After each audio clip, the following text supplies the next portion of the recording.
Ya, review pinjaman online Klik Kami. Pinjaman daring ini adalah pinjol dari PT Harapan Fintech Indonesia. Dan yang mana di sini kalau kita lihat dari segi penggunanya di atas 5 juta pengguna. Untuk aplikasi ini ternyata sudah resmi OJK ya, tuh. Ada logo dan juga kode perizinannya ya.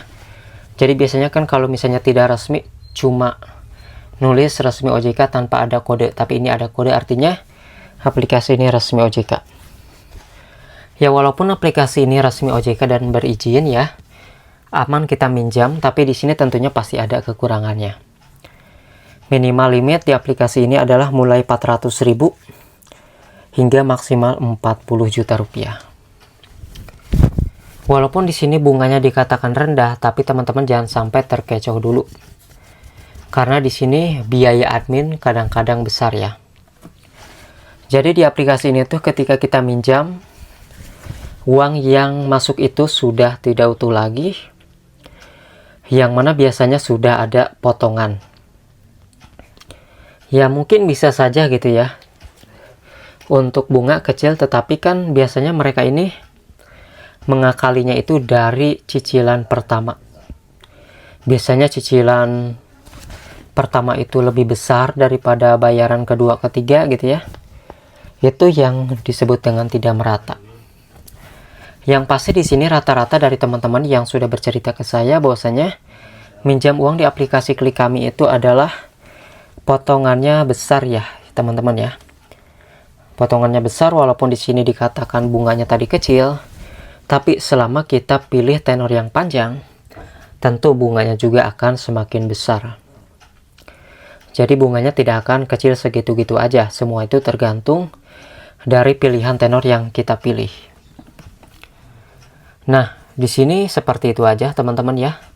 Jika teman-teman ada pertanyaan mungkin atau yang mau disampaikan mengenai pengalaman pinjam uang di aplikasi ini, silahkan aja ya tulis di kolom komentar apa yang mau disampaikan. Yang pasti itu update-annya. Walaupun aplikasi ini resmi, tentu ada kekurangan dan kelebihannya. Jika menurut teman-teman kekurangannya ini masih bisa diatasi ya silahkan. Kalau misalnya enggak ya jangan ya.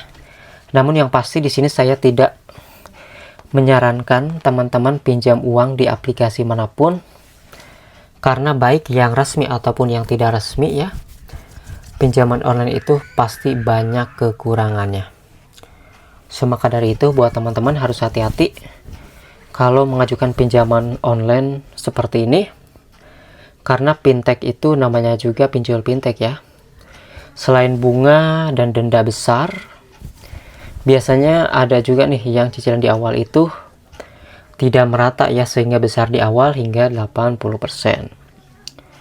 So itu dia yang kita sampaikan buat teman-teman tahun 2026 ini. Setidaknya untuk Klik Kami saya belum mendapatkan informasi mengenai DC lapangan. Yang pasti untuk DC lapangan ini nanti kalau ada kita akan sampaikan buat teman-teman. Tetapi mungkin buat teman-teman yang pernah galbay dan didatangi DC lapangan, tulis aja di kolom komentar seperti apa kabarnya pengalaman kalian.